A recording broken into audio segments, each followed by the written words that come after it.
Hello, in this video I'm gonna show you how to install the Microsoft Edge browser on your TCL30. So in order to do that, let's open our Google Play Store and we'll need to start searching for an app.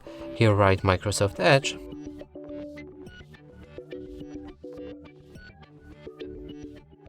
and hit the search button. Find this app and press install.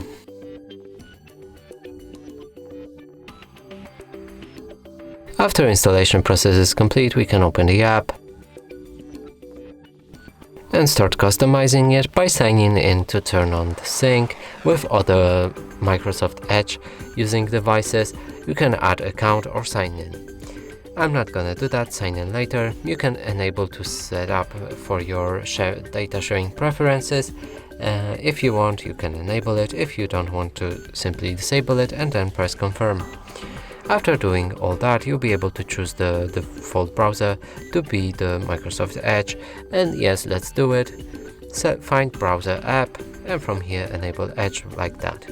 Now if we go back, our browser is ready, we can open any website and it should work without any problem. And that's it for this video, hope you like it. Please consider subscribing to our channel, leave a like and a comment below.